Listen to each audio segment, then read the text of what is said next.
My daughter left her 5-year-old autistic son at my door and never came back. That was 11 years ago. I raised Liam myself. Everyone said he'd never succeed.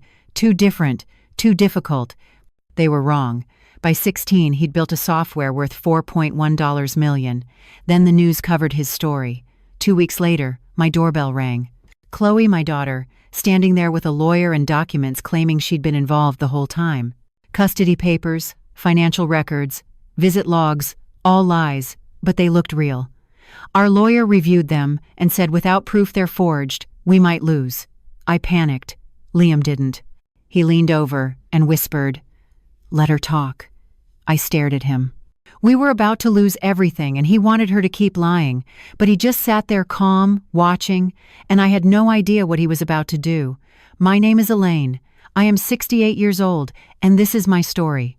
Before we continue, please leave a comment telling us where you're watching from, and subscribe to the Next Chapter channel. We're creating a community of people who know that our best chapters can happen at any age. Now, back to the story. Chloe showed up on a Friday in November 2010 with Liam and one knapsack. "Just for the weekend, Mum," she said at my front door in Kingston. "I need a break, please." Liam stood beside her, 5 years old, staring at the welcome mat.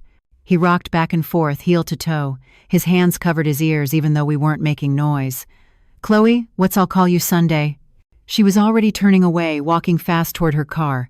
She didn't hug Liam, didn't kiss him goodbye, just left. I watched her taillights disappear down Princess Street. Liam kept rocking. I'd taught at a public school in Kingston for 35 years, had a few autistic students mainstreamed into my class over the decades, always with EAs, educational assistants, and specialists handling the hard parts. But standing there with my grandson, I realized I knew almost nothing about actually living with it. "Hey, Liam," I said softly, "want to come inside?" He didn't look at me, didn't move, just rocked. I picked up his knapsack. It was light, too light for a weekend stay. I opened the door wider, waited. After a minute, Liam walked past me into the house, still covering his ears. The refrigerator hummed. He flinched. The furnace clicked on. He pressed his hands tighter to his head. I closed the door as quietly as I could. He was already in the living room, crouched in the corner by the bookshelf. "Are you hungry?" I asked. "Nothing." "Thirsty?" He rocked faster. I went to the kitchen, poured water in a yellow plastic cup I kept for when he visited. Those visits were rare, maybe twice a year, always short. I brought the cup to him, set it on the floor an arm's length away. He stopped rocking, looked at the cup, then went back to rocking. That first night was worse. I made chicken nuggets and fries for dinner because Chloe once told me that's what he ate.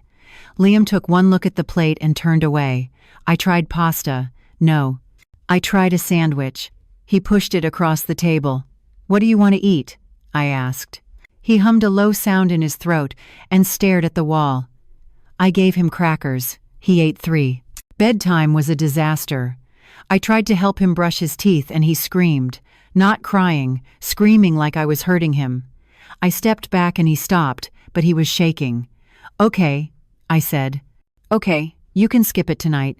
I put him in the guest room, tucked the blanket around him the way I thought kids liked. He threw it off. I tried again. He screamed. I left the blanket at the foot of the bed and backed out of the room. He didn't sleep. I could hear him humming all night. That same low sound over and over. I didn't sleep either. Saturday morning I called Chloe. No answer. Left a message. "Chloe, honey, call me back. I need to know what Liam eats, what his routines are." She didn't call. I called again Saturday night, Sunday morning, Sunday night, nothing. 1 week became 2. I took Liam to our family doctor. The doctor confirmed what I already suspected. "He's autistic, Mrs. Cooper. Has anyone talked to you about getting him on the wait list for an assessment?" The wait lists here in Ontario are long, but OHIP will cover it. His mother was supposed to handle that. The doctor nodded slowly. "Well, you're handling it now." I enrolled him in therapy. Speech, OT, and I got him on the list for IBI. I learned he needed the same breakfast every single day. Scrambled eggs, toast cut, corner to corner, nothing touching on the plate. I learned the route to therapy had to be exactly the same, down Sir John A.E. MacDonald Boulevard, or he'd scream in the car. I learned not to touch him unless he initiated it. I got good at watching instead of doing. 2 weeks after Liam arrived, I found him in the living room at dawn. He was on the floor with a bin of toy cars I'd bought him, lining them up in a perfect row. But it wasn't random. He'd arranged them by color, but in a way I couldn't understand at first. I sat on the couch and watched. Red car, then one that was slightly more orange, then one more orange than the last, then yellow-green, on and on. This gradient so subtle I had to squint to see the differences. He'd organized them by shade perfectly. "That's amazing, Liam," I said. He didn't look at me, but he kept arranging. December came. Chloe still hadn't called. I tried a different approach with Liam. I stopped trying to get him to look at me, stopped pushing him to talk. I just made sure everything was the same every single day. Same breakfast, same time, same shows on TV, same bedtime routine that he'd finally tolerated, which was just me saying goodnight from the doorway. He calmed down, not happy, but less frantic. He'd sit in the living room with me while I read. He'd eat meals without pushing the plate away. On Christmas Eve, I made shortbread. Liam didn't help, but he sat at the table and watched me cut shapes. The kitchen smelled like vanilla and butter. The phone rang. I grabbed it, hoping. "Chloe? Mum." Her voice was flat. "Tired." "Chloe. Thank God. When are you coming to get him? He needs you. I need to know. I can't do this anymore, Mum." I stopped moving. "What?" "He's yours." I tried. I really tried, but I can't. Her voice cracked. "I just can't." "Chloe, wait." The line went dead. I called back. It rang and rang. No answer. I tried again. Voicemail. I stood there in the kitchen with the phone in my hand, the shortbread burning in the oven, smoke starting to curl up. I turned off the oven, pulled out the tray. The cookies were black. I sat down on the floor, just sat there with my back against the cabinet. Liam appeared in the doorway. He looked at me for a long moment, longer than he'd ever looked at me before. Then he walked to the counter, picked up the yellow cup I'd given him that first day, and brought it to me. He set it on the floor beside me. I looked at the cup, looked at him. He went back to the living room. I cried sitting there on the kitchen floor with a burnt cookie sheet and a yellow plastic cup. The years after that blurred together. I kept everything exactly the same for Liam. Same breakfast every morning, eggs and toast. Same route everywhere we went. Same bedtime, same routine, same everything. When I kept it consistent, he was okay. Not happy, maybe, but okay. When he turned 6, he became obsessed with a set of magnetic letters I'd bought him. He'd arrange them on the refrigerator for hours. Not words, patterns, groups, sequences. I couldn't understand. Then he started drawing symbols in little notebooks from Dollarama. Circles, lines, tick marks, tracking something only he understood. At therapy, I asked about it. He makes these marks everywhere. Should I be worried? The therapist, a patient woman named Dr. Bouchard, shook her head. He's tracking his world. It helps him feel secure. Let him do it. So, I did. He filled notebook after notebook with his symbols and marks. By the time he turned 7, the symbols became letters. Then short words: egg, toast, school, home. Simple things, but written in neat block letters. At 8, he was writing full sentences. Times, what he ate, where we went, what happened. He learned to make eye contact sometimes, little flickers. He learned to tolerate the grocery store if we went at the same time every week. He learned that I wasn't going to leave, wasn't going to change things without warning. One morning in spring when he was 8, I was making breakfast. Eggs, toast, same as always. Liam sat at the table with his notebook, writing something. Why did Mum leave? I nearly dropped the spatula. I turned around. Liam was looking at his notebook, not at me, but he'd spoken. 3 years of mostly silence, then single words, and now this, a full sentence, a question. I sat down across from him. She said she couldn't handle it.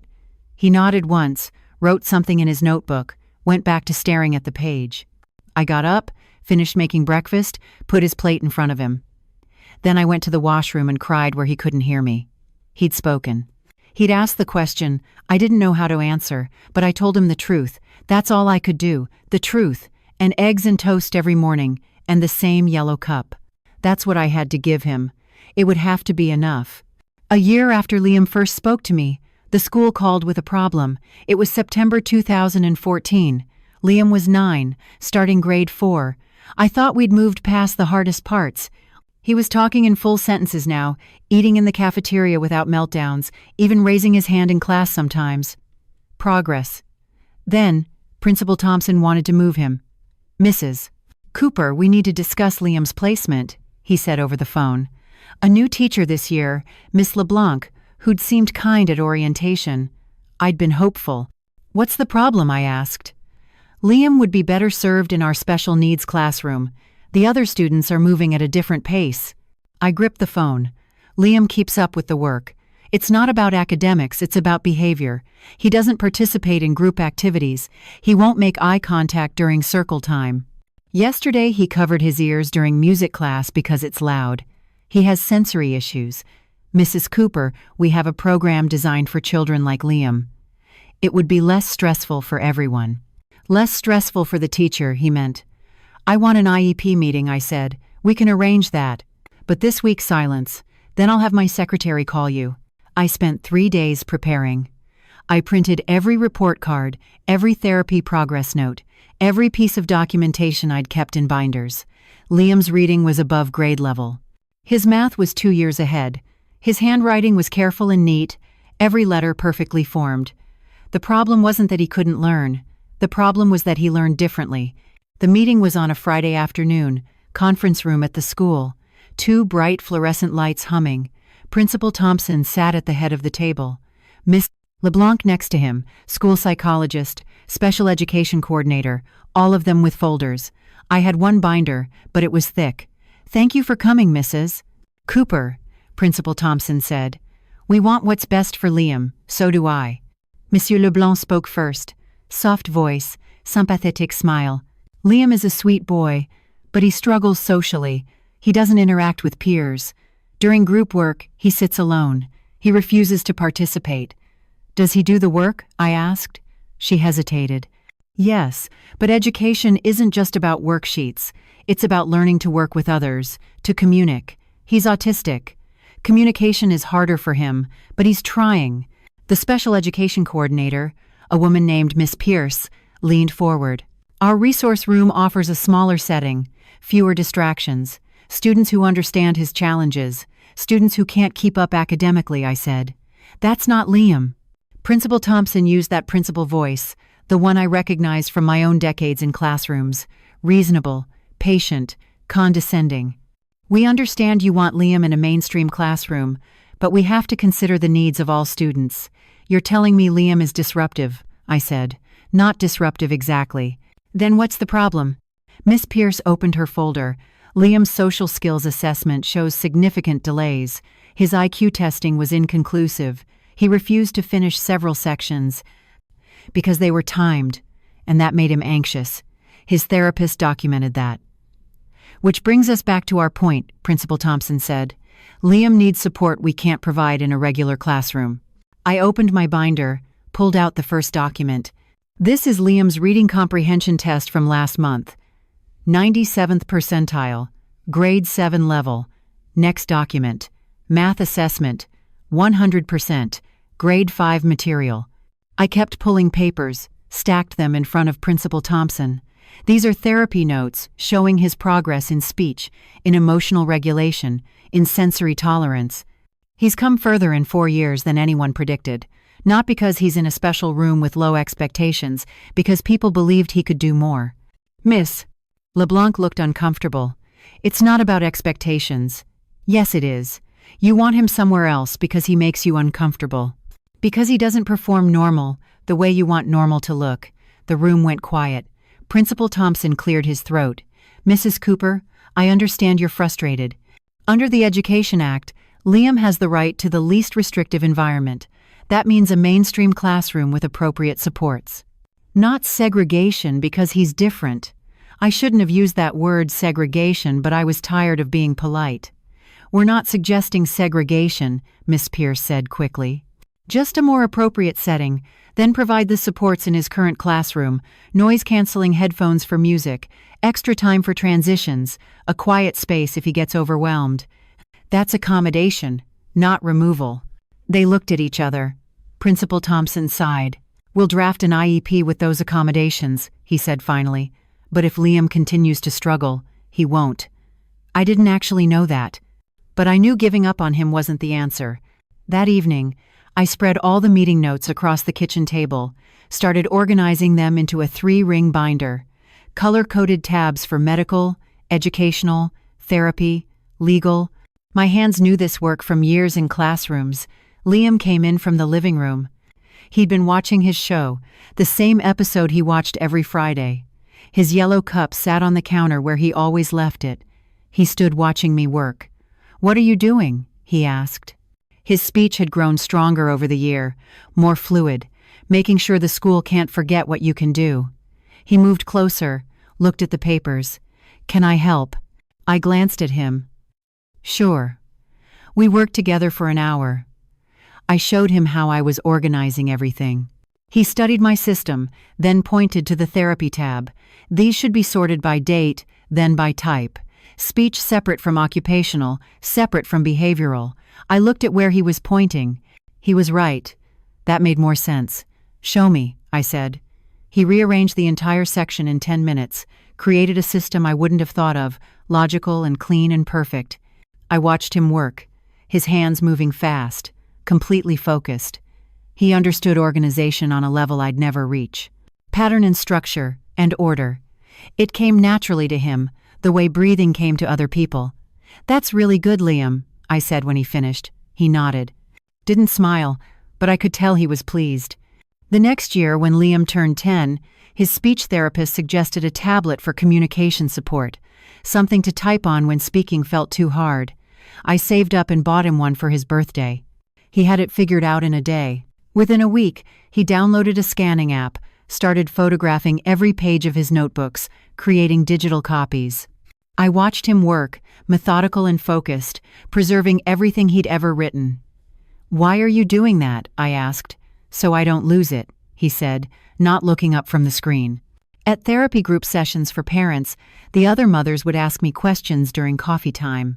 How did I get Liam to cooperate? What was my secret? How did I handle the meltdowns? "I don't handle him," I said. "I listen to him." One woman, Linda, whose son was 7 and nonverbal, shook her head. "But how do you stay so patient?" I thought about that. I guess I stopped trying to make him be someone else. I just try to understand who he is. She looked at me like I'd said something profound, but it wasn't profound. It was just the only thing that worked.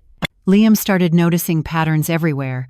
That year we'd be driving, and he'd say, "The traffic light on Bath Road is mistimed. It stays red 45 seconds longer than the others." I had no idea if that was true. At the grocery store, he'd look at the receipt and point out a pricing error. The apples were marked wrong.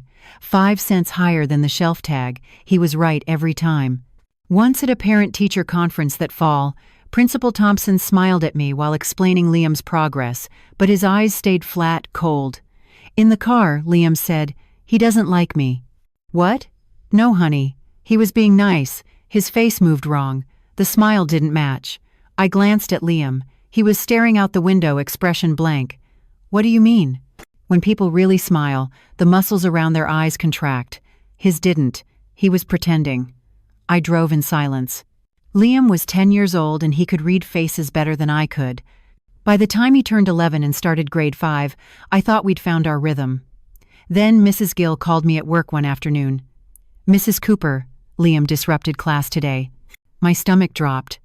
What happened? I was teaching long division. Liam stood up and corrected me in front of everyone. Was he right? Pause. That's not the point. That's exactly the point. Was he right? Yes. But then he was helping. Mrs. Cooper, he embarrassed me. He needs to understand there's a time and place. He's 11. He sees a mistake. He corrects it. That's how his brain works. Another parent conference. Another stack of paperwork. This time they wanted to label him oppositional defiant. I brought 6 months of therapy notes. Dr. Bai wanted to slur Kalman Atenal. Bouchard's assessments showing Liam wasn't defiant. He was direct, factual. He didn't understand social hierarchies that said adults were always right even when they were wrong. He's not being disrespectful. I explained to the school psychologist. He's being honest. There's a difference. They agreed to drop it, barely. That night, Liam asked me a question while we ate dinner. Why do they want me to be different? I set down my fork. What do you mean? The teachers, the other kids. Everyone wants me to act like I'm not me. I didn't have a good answer. Not really. Because they're scared of people who see more than they do, I said finally. He thought about that, nodded once, went back to eating. A few weeks later, he asked if I had his birth certificate. Why do you need that? I asked. I want to see it. I found it in my file cabinet. He studied it for a long time, then asked for his school enrollment papers, his social insurance number, SIN card, anything with his name on it. Are you okay? I asked. Is this about your mom? I just want to see everything. Make sure it's all there. I assumed he was processing what had happened, trying to understand why Chloe left, what his life looked like on paper. It made sense for a kid who organized the world in categories and files. I helped him scan everything into his tablet: birth records, medical history, every legal document I had in the filing cabinet. He saved them all carefully, backed them up, created folders with labels I didn't quite understand. What are you building? I asked once. A system, he said, so nothing gets lost. I kissed the top of his head. Okay, buddy, whatever helps. I thought he was coping with his past. I had no idea he was preparing for his future. That future started taking shape the summer Liam turned 12. He'd been scanning documents for months by then, organizing everything into his tablet with a focus I'd learned not to interrupt. But in June 2017, he discovered something new. Coding. I found him at the kitchen table one afternoon with my old laptop open, staring at a screen full of text that looked like gibberish to me. Lines of words and symbols and brackets. What are you doing? I asked. Learning Python. He didn't look up. What's Python? A programming language. I'm following a tutorial. I leaned over his shoulder. The screen showed instructions about variables and functions and loops. None of it made sense to me. Is this for school? No. I just want to learn it. I left him alone. That's what worked with Liam. Let him follow what interested him. He spent the entire summer on that laptop. While other kids were at baseball camp or the pool, Liam was coding.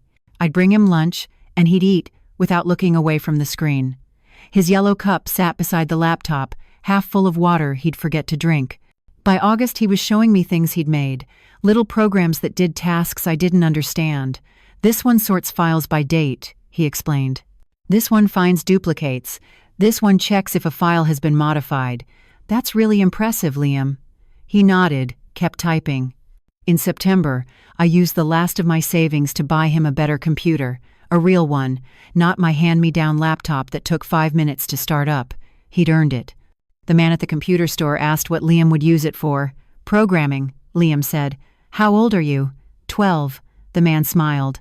That's a good age to start. You'll go far. Liam didn't respond. Just waited for me to pay. At home, he set up the new computer in his room.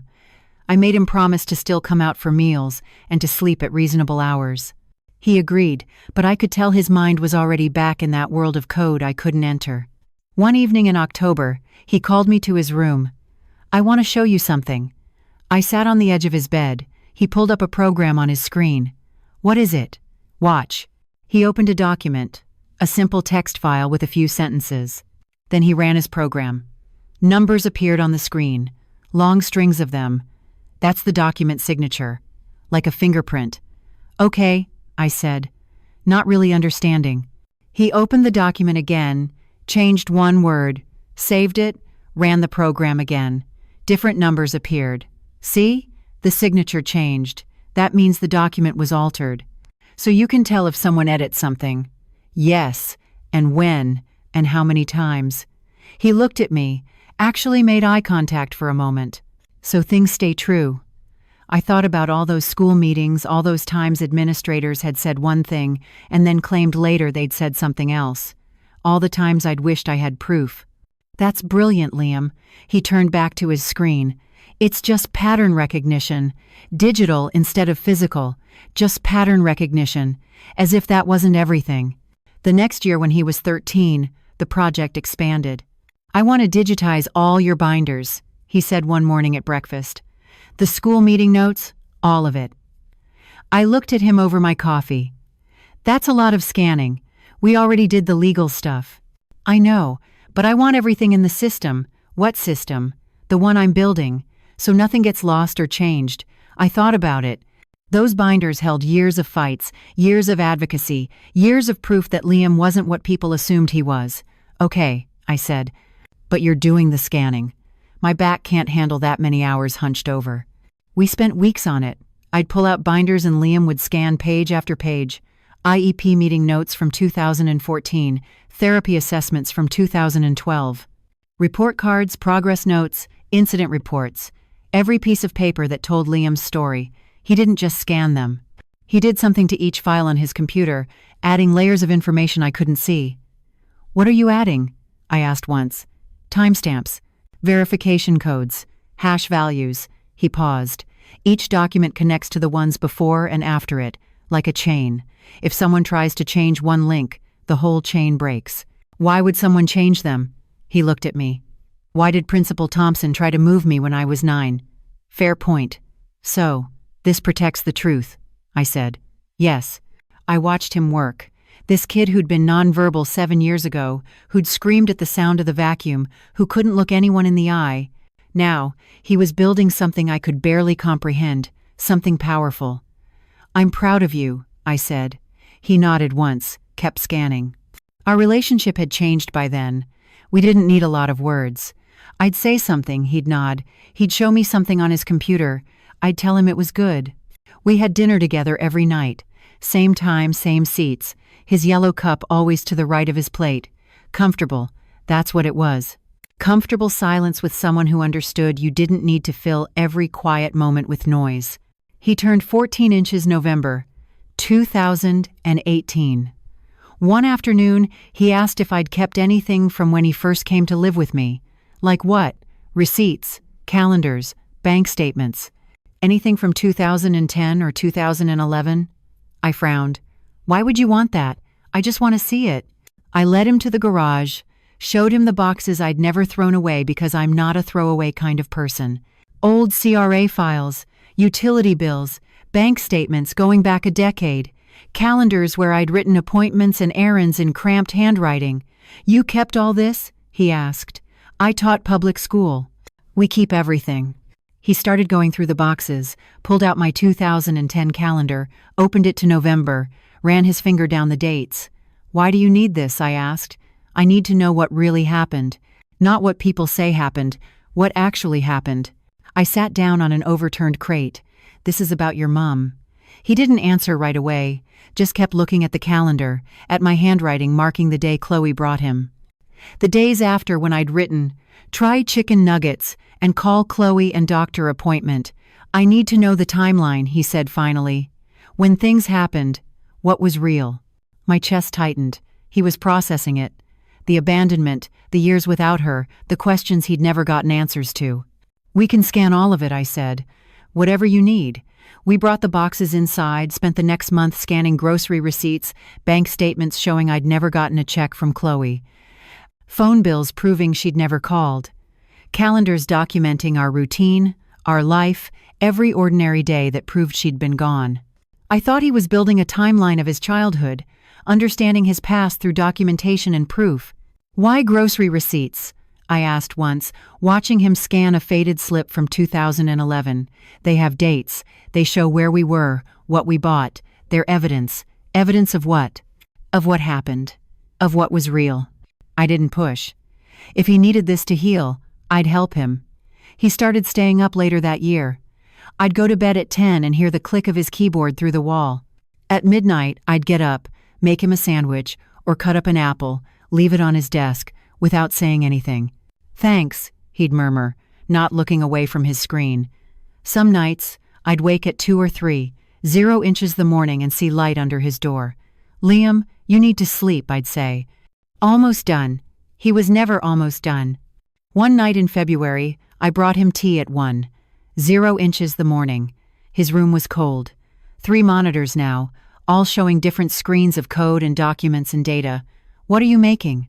I asked. He paused, turned to look at me. Something that will help people know what's real and what's fake, what actually happened versus what someone claims happened. That's really important to you. Yes, because of your mom. He thought about that. Because people lie, and sometimes you need proof. I kissed the top of his head. His hair needed cutting. Don't stay up all night, I said.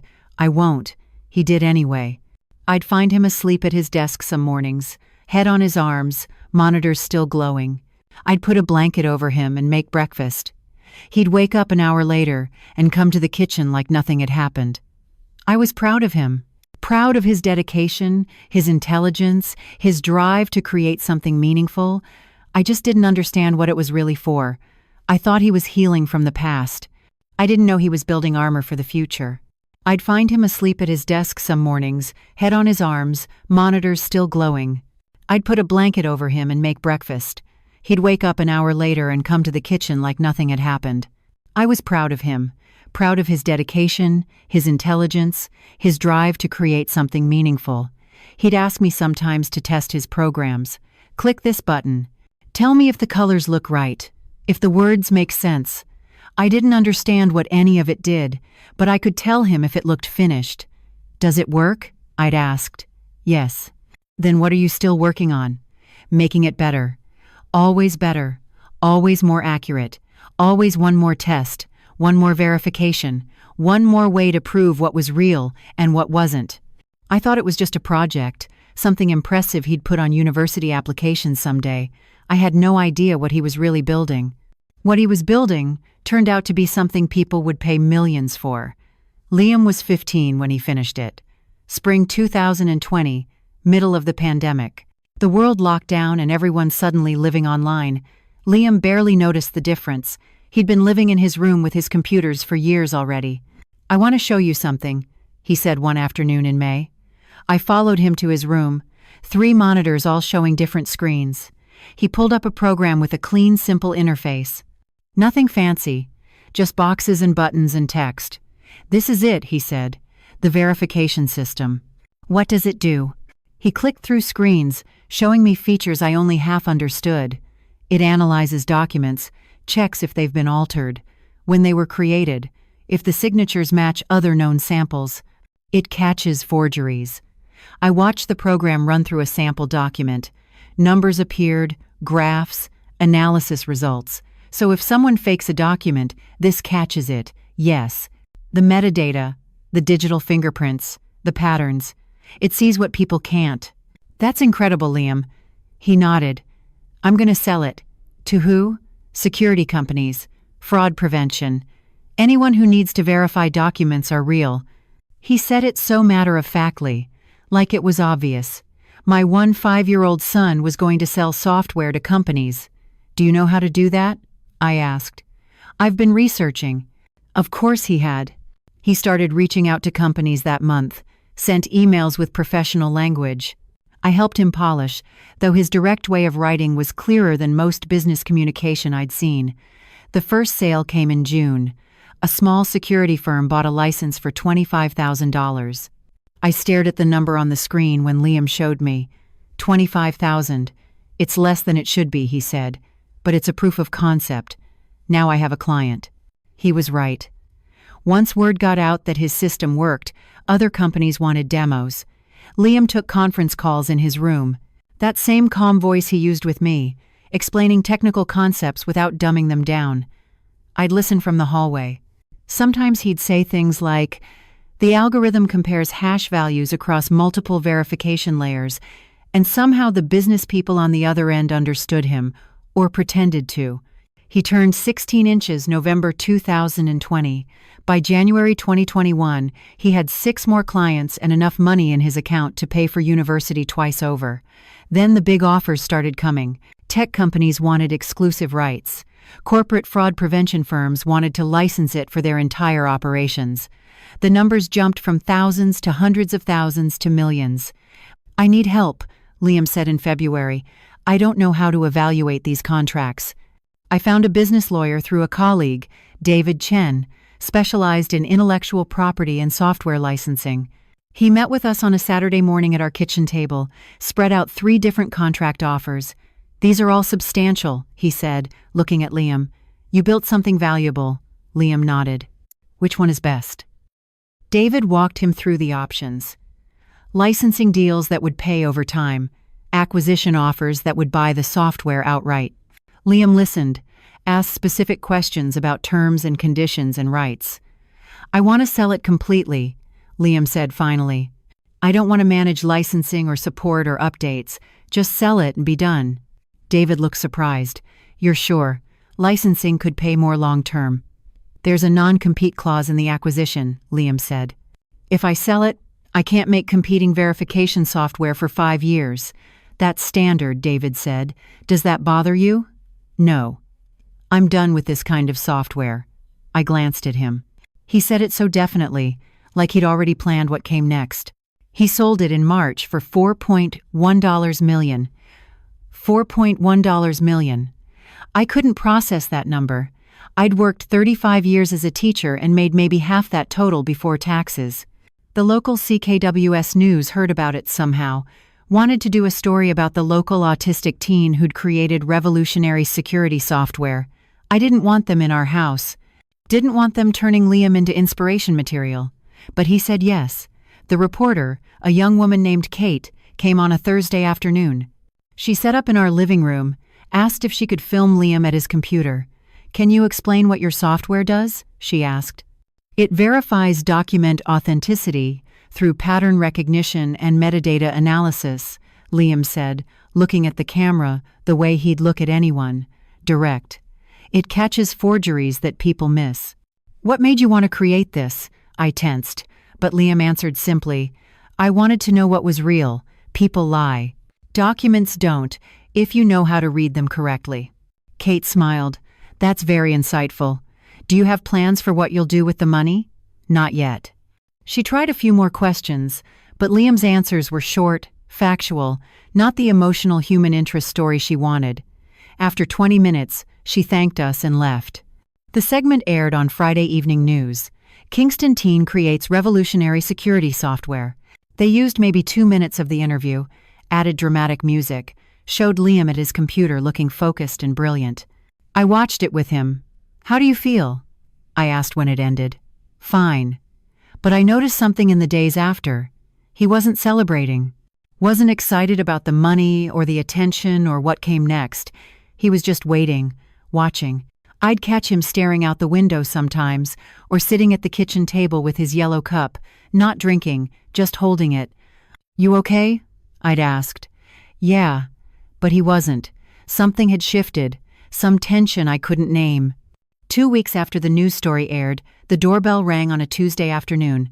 I wasn't expecting anyone. Liam was in his room. I opened the door, and there they were. A woman in a gray suit, expensive looking, hair perfect. A man beside her in a dark suit, carrying a leather briefcase. The woman smiled. It didn't reach her eyes. Hi, Mum. My stomach dropped. My hands went cold. Chloe. She looked older, 11 years older. Lines around her mouth, tension in her jaw, but it was her. Liam? She said, looking past me into the house. I couldn't move, couldn't speak. My body had forgotten how. I'm Marcus Reed, the man said. Mrs. Cooper's attorney. We'd like to speak with you about Liam's situation. His situation? I managed. Chloe's smile got tighter. Can we come in? This is important. I should have said no. Should have closed the door, but I was frozen. Liam appeared behind me in the hallway. He looked at Chloe. His face was completely blank. No surprise, no emotion, nothing. He just watched her the way he'd watched traffic patterns or pricing errors. Analytical. Calculating. Come in, he said. My legs moved without my permission. I stepped back. They came into my house, Chloe and her lawyer, and I felt sick. We sat at the kitchen table. The same table where Liam and I ate breakfast every morning, where we'd organized school meeting notes and scanned documents and planned his future. Now Chloe sat there, hands folded, while her lawyer opened his briefcase.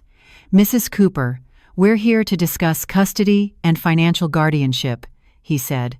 Professional, smooth, practiced. My client, Chloe Cooper, has maintained parental rights to Liam and wishes to resume active custody. Custody? I said. He's 16. Precisely, Reed said, still a minor, And my client never formally terminated parental rights. She's been co-parenting from a distance, maintaining contact through appropriate channels. That's a lie, I said. My voice shook. She hasn't called in 11 years. Chloe spoke then, soft voice, sad eyes that looked fake. Mum, I know you've done a wonderful job raising Liam, but he needs his mother now, especially with the money and the attention. He needs guidance. He has guidance. Reed pulled out papers. Documents with official-looking seals and signatures. These show Mrs. Cooper has maintained legal parental rights. She's documented her financial support and communication over the years. She's entitled to custody and, given Liam's minor status, management of his financial assets until he reaches majority. I looked at the papers. They looked real, professional. My heart was hammering. Those are fake, I said, but I had no proof. They're properly notarized and filed, Reed said calmly, unless you can prove otherwise. I looked at Liam. He was watching Chloe, his face still blank, but I could see something in his eyes, something I couldn't read. Liam, I said quietly, what do we do? He looked at me for 1 second, then back at Chloe. We should get a lawyer, he said. Getting a lawyer turned out to be easier than using one. I found Sarah Cohen through a referral, a family law attorney with 20 years of experience. She met with us 3 days after Chloe showed up. Came to our house because I couldn't face going to an office. I brought every binder I had. Years of school records, therapy notes, medical appointments, every piece of paper proving I'd raised Liam.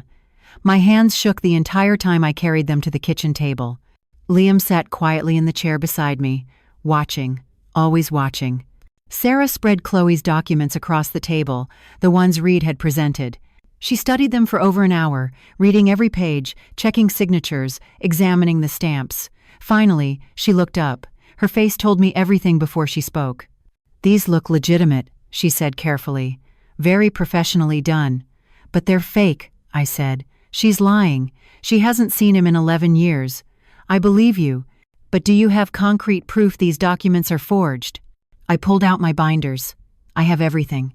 Every school meeting, every doctor visit, every therapy session. Sarah looked through them, nodded slowly. This is excellent documentation. It proves you've been the primary caregiver. But, Mrs. Cooper, without hard evidence that her documents are fake, a judge might rule in her favor. Why? Because she never legally terminated parental rights. There's no court record of custody transfer. Schools and doctors accepted you informally. But, she paused. Did you ever file for formal guardianship? The room went cold. I didn't think I needed to. She abandoned him. I know. But legally, without documentation of that abandonment, without her signing away rights, she's still his parent on paper. Sarah's voice was gentle but firm. Her lawyer will argue that informal arrangement doesn't override parental rights. I couldn't breathe. So she can just take him? She's not trying to take physical custody. He's 16. Courts rarely force teenagers to move. She's after financial guardianship, control of his assets until he's 18, $4.1 million. That's what this was about. Can we fight it? I asked. Yes. But I need you to understand, her case looks strong. She has documentation, a compelling narrative about maintaining involvement from a distance. Unless we can prove those documents are fraudulent, we'll lose. Linda didn't disagree. I looked at Liam. He sat perfectly still, hands folded on the table, face blank. He wouldn't meet my eyes. Liam, I said quietly, do you understand what's happening? Yes. Are you scared? He thought about that. No. How could he not be scared? I was terrified. Sarah explained the next steps. Depositions, discovery, court dates.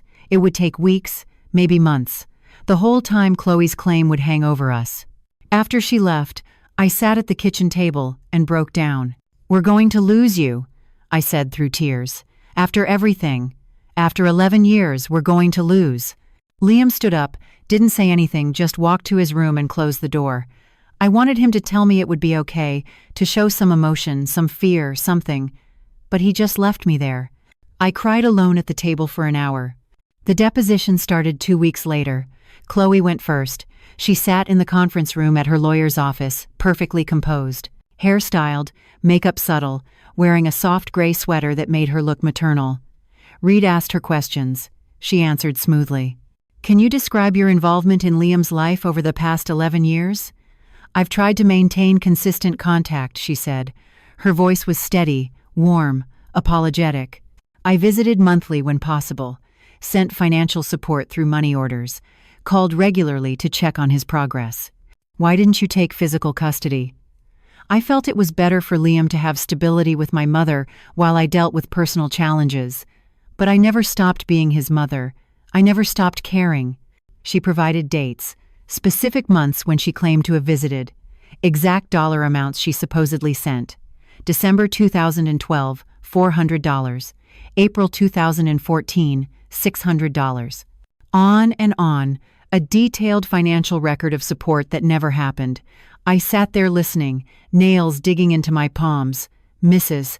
Cooper, why are you seeking custody arrangements now?" Reed asked. "Because Liam has significant assets that need proper management.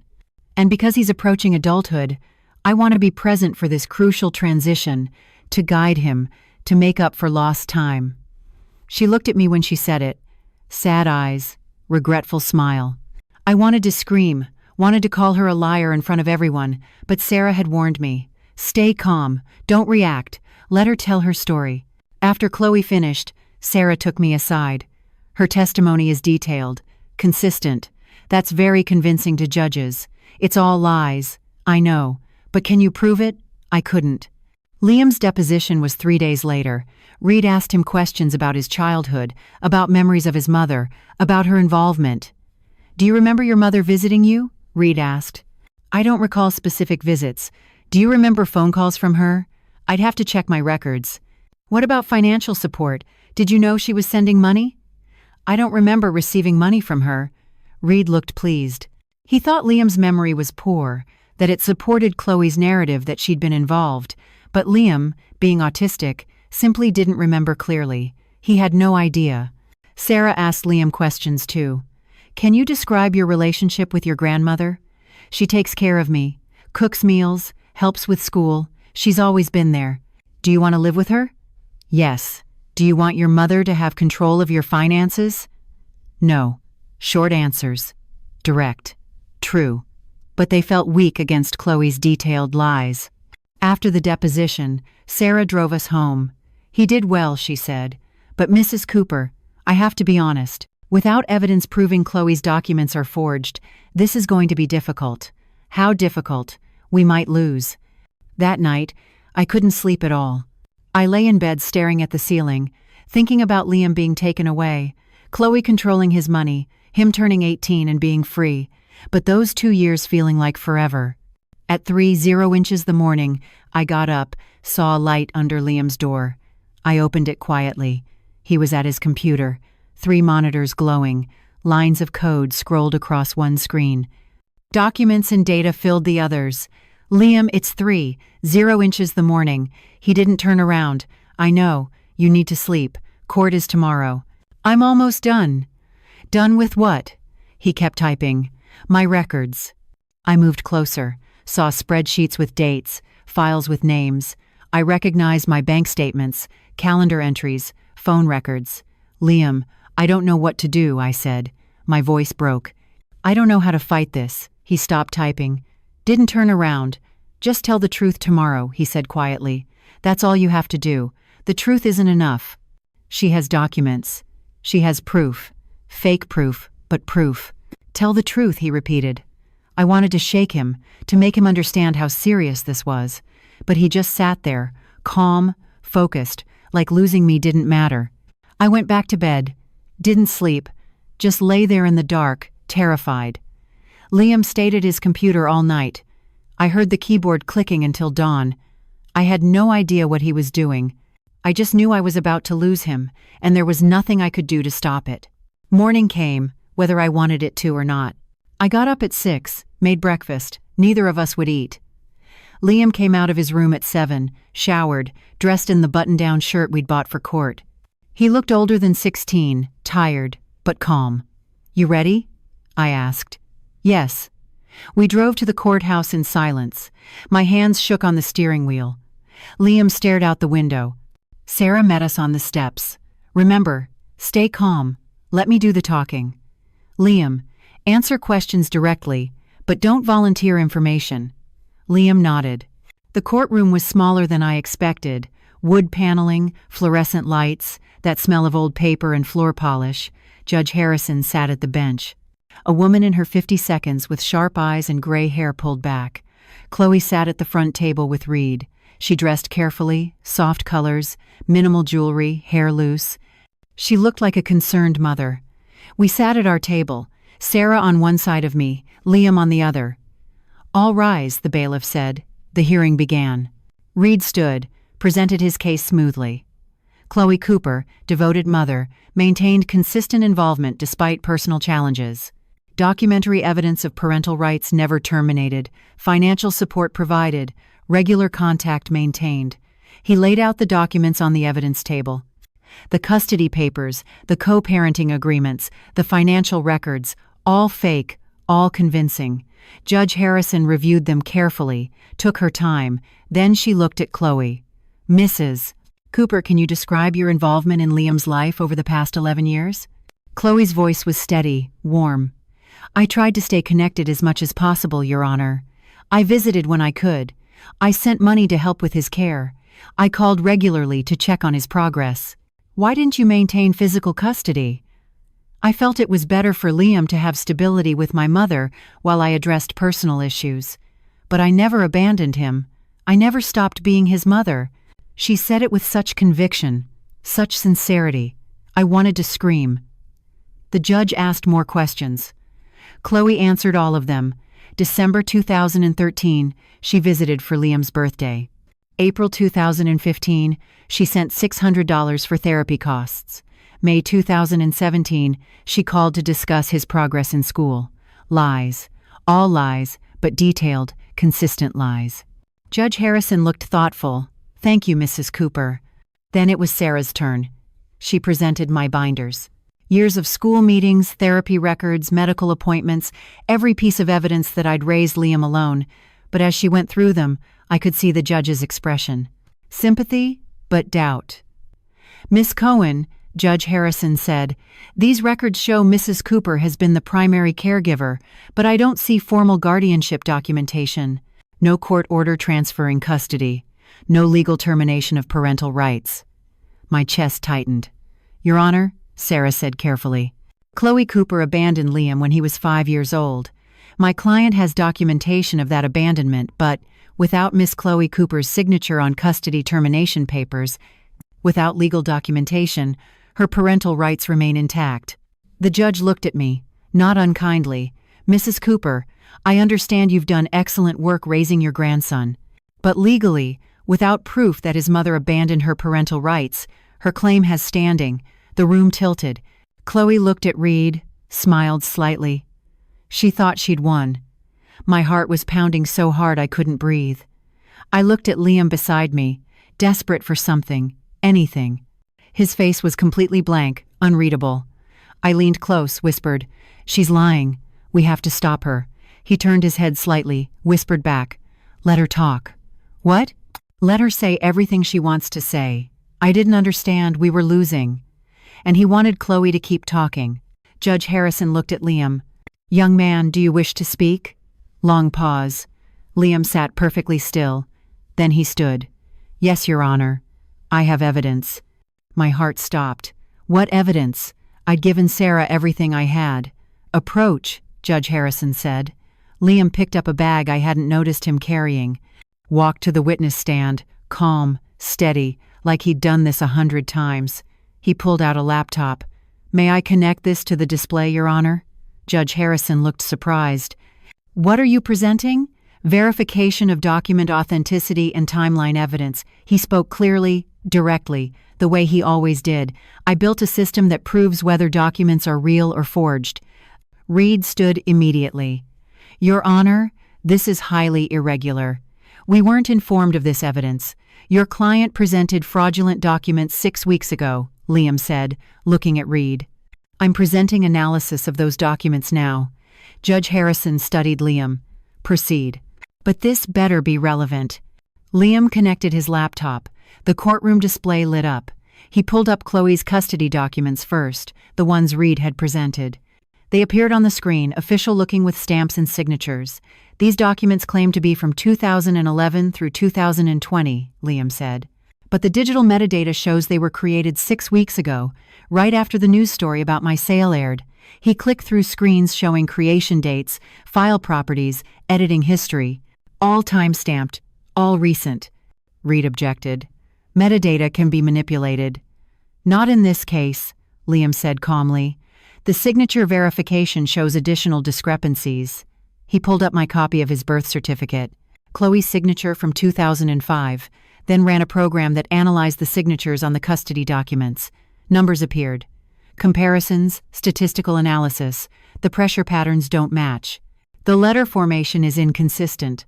The spacing and slant are different. These signatures were forged. Judge Harrison leaned forward. How do you know this? I built a verification system. It analyzes documents for authenticity. It's what I sold last month.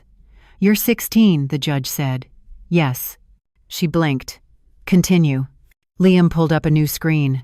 A timeline. These are my records. I've been documenting my life since I was 9 years old. He showed spreadsheets, scanned documents, photographs. All time-stamped, all verified. Mrs. Cooper claims she visited in December 2013. Here's my grandmother's calendar from that month showing our schedule. Here are photos from that week with timestamps. Here's my therapy session notes from December 9th. Therapist confirmed no mother present. Here's the school attendance record showing I was present every day that month. He clicked through more screens. December 2013. Chloe wasn't there.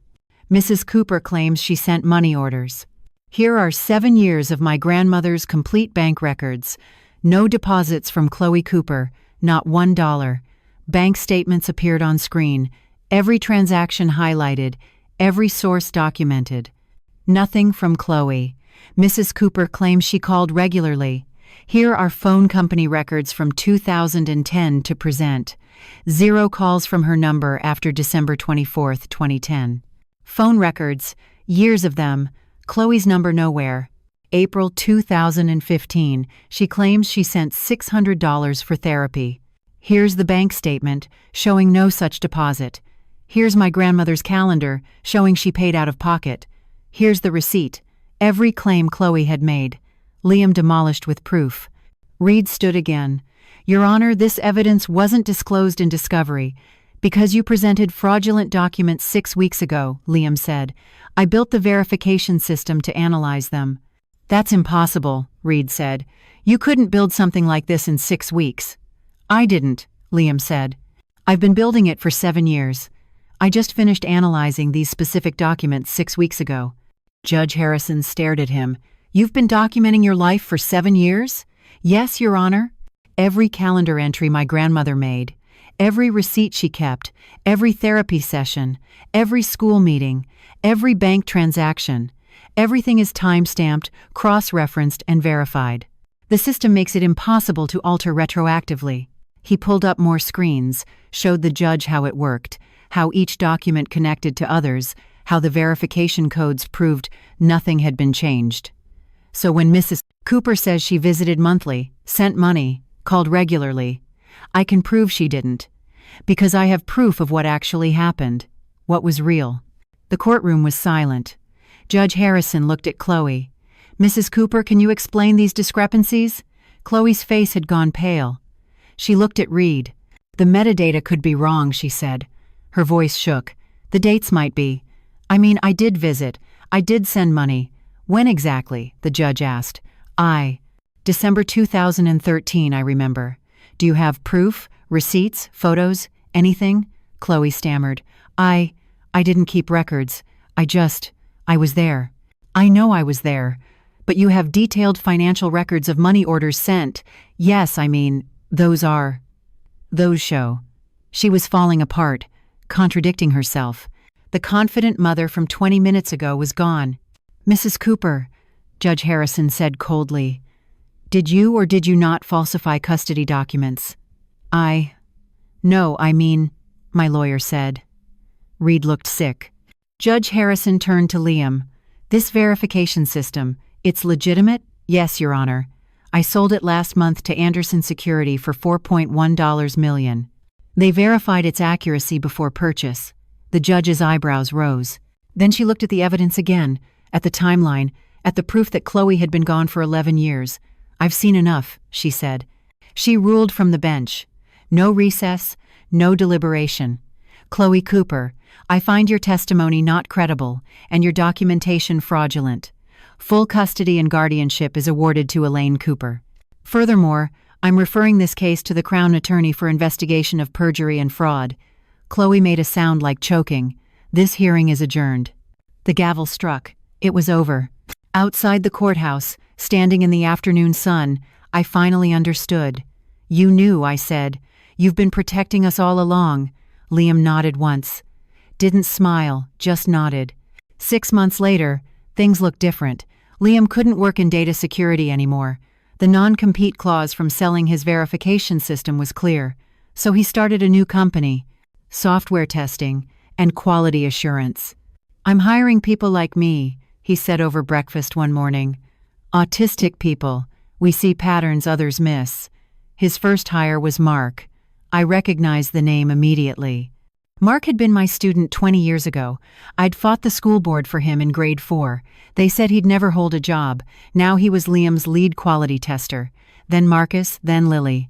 More of my former students, kids people had given up on. I visited Liam's office one afternoon. Small space, 6 desks, everyone wearing headphones, quiet, focused. Mark saw me, took off his headphones. Mrs. Cooper. You told the principal I wasn't broken, just different. His voice cracked. Liam says the same thing. I couldn't speak, just nodded. Chloe got 2 years probation and 500 hours of community service at an autism resource center. 3 months into her sentence, I was dropping off donated supplies and saw her on the floor, reading to nonverbal children. She looked up, saw me. We both froze. She looked exhausted, humbled, nothing like the woman who'd shown up with a lawyer. The center director told me, not knowing who I was, that volunteer comes in extra hours. Says she's learning what she should have learned years ago. I didn't speak to Chloe, just watched for a moment, then left. Some things don't need words. On a Tuesday evening a few weeks later, I brought dinner to Liam's apartment like I always did. His yellow cup sat on the counter, chipped, but still his favorite. We ate at his small table, quiet, comfortable. I started clearing plates. Liam put his phone down. Elaine, I turned around. He was looking at his hands. I know what you gave up for me. I sat back down, waited. Your friend stopped calling.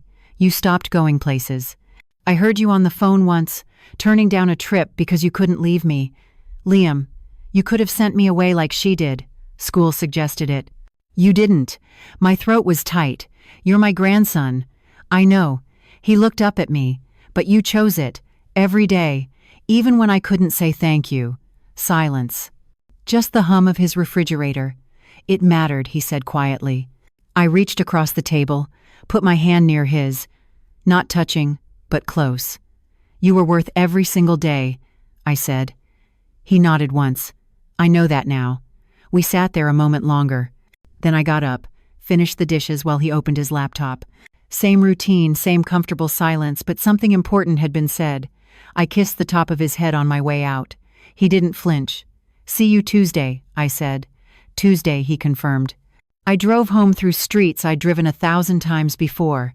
Same route, same turns. The way Liam liked things, the way I'd learned to like things too. My phone buzzed at a red light. A text from Liam. Thank you. Just those 2 words. I smiled the whole way home. So, that's my story. I'd love to hear what you think. If you were in my shoes, could you forgive your own daughter for abandoning your grandson? Let me know in the comments, and subscribe for more stories like mine.